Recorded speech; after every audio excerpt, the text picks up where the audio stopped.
अखिलेश यादव जी की जो मरी हुई दिवंगत माँ के खिलाफ उन्होंने अमर्यादित भाषा का इस्तेमाल किया, उसका हम लोगों ने उनसे मांग करी कि आप अपने अल्फाज वापस लीजिए, आप माफ़ी मांगिए, वरना हम लोग सदन जा रहे हैं, छोड़ के जाएंगे। हम लोगों ने इसी दो मुद्दों पर वॉकआउट किया। और उस समय भारतीय जनता पार्टी और इस देश के प्रधानमंत्री घूम घूम के पूरे देश में नारी बंधन अधिनियम पास होने का जश्न मना रहे थे। लेकिन अब एक पॉलिटिकल ड्रामा, उन्होंने 5 राज्यों में जब चुनाव था तो उन्होंने पुनः डिलिमिटेशन बिल लाए, महिला आरक्षण बिल नहीं लाए थे। वो जब डिलिमिटेशन बिल गिरा उसके एक दिन पहले रात में इन्होंने जो 30 महीने पहले पास हो गया था उसका नोटिफिकेशन किया। ये केवल एक लोगों को भ्रमित करने का था कि मुद्दों से लोगों का ध्यान बढ़ जाए। नगर निगम में इसका चर्चा होना ही नहीं चाहिए था।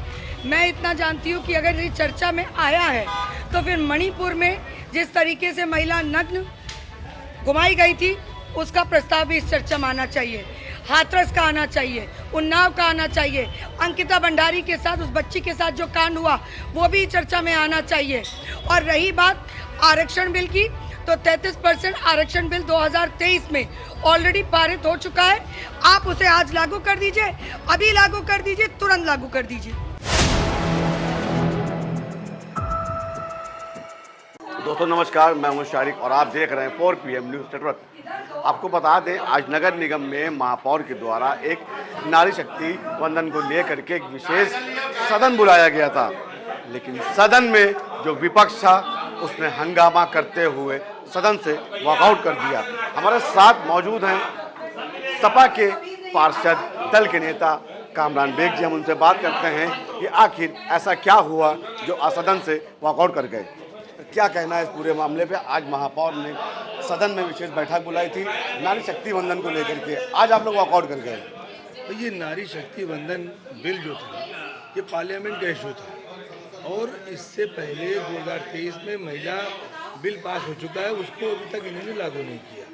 और दूसरी चीज़ ये है कि जब कोई एक बिल पास या फेल हो जाता है पार्लियामेंट में, उस पर नगर निगम में किसी भी नगर निगम में चर्चा होने का क्या तुक है? कि सदन ही अवैध था। हम लोगों ने इस अवैध सदन का बहिष्कार किया। दूसरा, हमारे माननीय राष्ट्रीय अध्यक्ष जी अखिलेश यादव जी की जो मरी हुई दिवंगत माँ के खिलाफ उन्होंने अमर्यादित भाषा का इस्तेमाल किया, उसका हम लोगों ने उनसे मांग करी कि आप अपने अल्फाज वापस लीजिए, आप माफ़ी मांगिए, वरना हम लोग सदन जा रहे हैं, छोड़ के जाएंगे। हम लोगों ने इसी दो मुद्दों पर वॉकआउट किया। तो ना महापौर ने अपने शब्दों को वापस लिया और ना उनकी जो स्वर्गवास कर चुकी है माँ अखिलेश जी की, राष्ट्रीय अध्यक्ष की, उनके लिए भी कोई 2 शब्द भी नहीं बोले, वापस लेने को मंजूरी नहीं है। नहीं, उन्होंने अपनी सफाई दी कि मैंने उनकी माता जी के लिए कुछ नहीं कहा, मगर इस सफाई कुछ नहीं कहने की बात नहीं है, अपना खेद व्यक्त करेंगे। अगर मुझसे ये कुछ मुंह से अपशब्द निकल गए तो मैं उसके लिए अपने अल्फाज वापस देती हूँ, मैं माफ़ी मांगती। तो कुल मिलाकर ये समझ लीजिए कि सदन अवैध था, हम लोगों ने बहिष्कार किया। राष्ट्रीय अध्यक्ष जी की हमारी दिवंगत माता के लिए उन्होंने अपशब्द किए कहे, उसकी माफ़ी के लिए हम लोगों ने वहाँ का बहिष्कार किया, सदन का बहिष्कार। तो हमारी इतनी मांग है, 2023 महिला अधिनियम कानून जो पारित हुआ था, भारतीय जनता पार्टी लागू करे। भारतीय जनता पार्टी ड्रामा न करे, भारतीय जनता पार्टी ड्रामा न करे, भारतीय जनता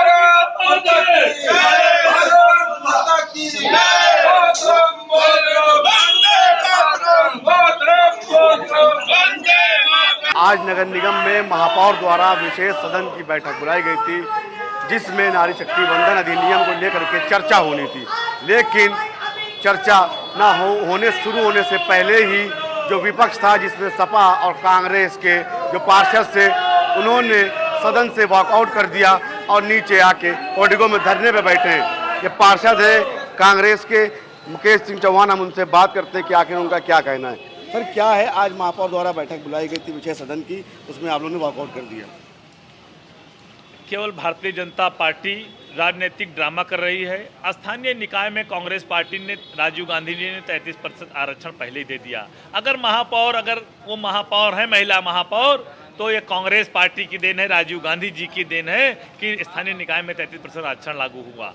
दूसरी बात, जिस तरह से नारी बंधन अधिनियम की बात कर रही हैं, 2023 में सर्वसम्मति से पास हो गया था और उस समय भारतीय जनता पार्टी और इस देश के प्रधानमंत्री घूम घूम के पूरे देश में नारी बंधन अधिनियम पास होने का जश्न मना रहे थे। लेकिन अब एक पॉलिटिकल ड्रामा, उन्होंने 5 राज्यों में जब चुनाव था तो उन्होंने पुनः डिलिमिटेशन बिल लाए, महिला आरक्षण बिल नहीं लाए थे। वो जब डिलिमिटेशन बिल गिरा उसके एक दिन पहले रात में इन्होंने जो 30 महीने पहले पास हो गया था उसका नोटिफिकेशन किया।